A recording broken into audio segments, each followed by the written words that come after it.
हर हर महादेव, जय श्री महाकाल। आप सभी का हमारे चैनल शक्ति सुदर्शन उज्जैन पर स्वागत है। आज हम संतान सप्तमी व्रत कथा का श्रवण करेंगे। एक समय लोमश ऋषि मथुरा में वासुदेव देवकी के घर गए। ऋषि को आया देख दोनों बहुत प्रसन्न हुए और उनको आसन पर बिठाकर उनका खूब सत्कार किया। मुनि प्रसन्न होकर यह कथा सुनाने लगे। हे देवकी, पापी कंस ने तुम्हारे पुत्र मार डाले हैं, जिसके कारण तुम बहुत दुखी हो। इसी प्रकार राजा नहुष की पत्नी चंद्रमुखी भी दुखी थी, किंतु उसने संतान सप्तमी का व्रत किया, जिसके प्रभाव से रानी संतान सुख भोगकर अंत में शिवलोक में गई। यह सुनकर देवकी ने मुनि से कहा, कृपा करके आप मुझे भी इस व्रत को सविस्तार बताइए, ताकि मैं भी इस दुख से छुटकारा पाऊँ। लोमश ऋषि कहने लगे, हे देवकी, अयोध्या के राजा नहुष की पत्नी चंद्रमुखी बहुत ही सुंदर थी।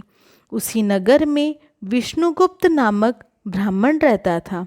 उसकी पत्नी भद्रमुखी भी अत्यंत सुंदर थी। दोनों पक्की सहेलियां थीं। एक बार दोनों सरयू नदी पर स्नान करने गई तो उन्होंने देखा कि वहाँ सब स्त्रियां शिव पार्वती की मूर्ति की स्थापना कर पूजन कर रही हैं। दोनों ने उनसे इस व्रत के बारे में पूछा। उन्होंने कहा कि हम संतान सप्तमी के व्रत की पूजा कर रहे हैं।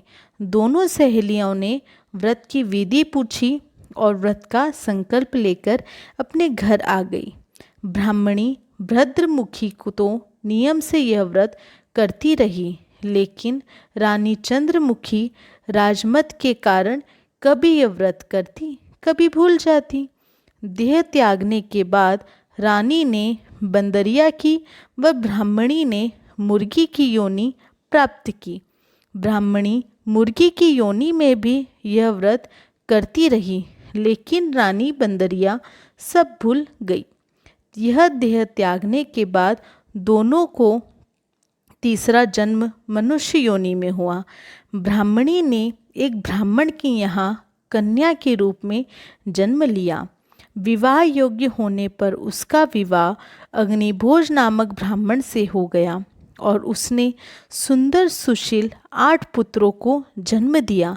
लेकिन रानी को एक कम आयु वाला पुत्र हुआ, जो 9 वर्ष की आयु में ही संसार छोड़कर चला गया। रानी पुत्र शोक में दुखी रहने लगी। देवयोग से एक दिन ब्राह्मणी रानी के यहाँ अपने 8 पुत्रों को लेकर आई। दोनों सहेलियां गले मिली व ब्राह्मणी अपने पुत्रों को रानी के पास छोड़कर पूजा करने चली गई। रानी ने जलन के कारण लड्डू में जहर मिलाकर ब्राह्मणी के पुत्रों को मारने के लिए खिला दिया, लेकिन भगवान की कृपा से उनको कुछ भी नहीं हुआ।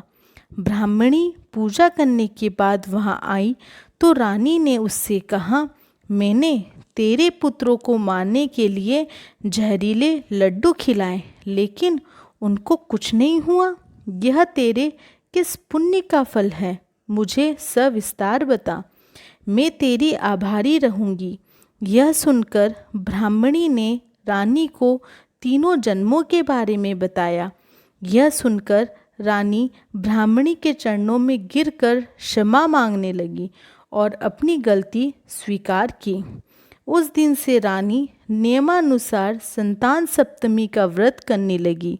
उसके प्रभाव से सब सुख भोग कर अंत में शिवलोक में गई।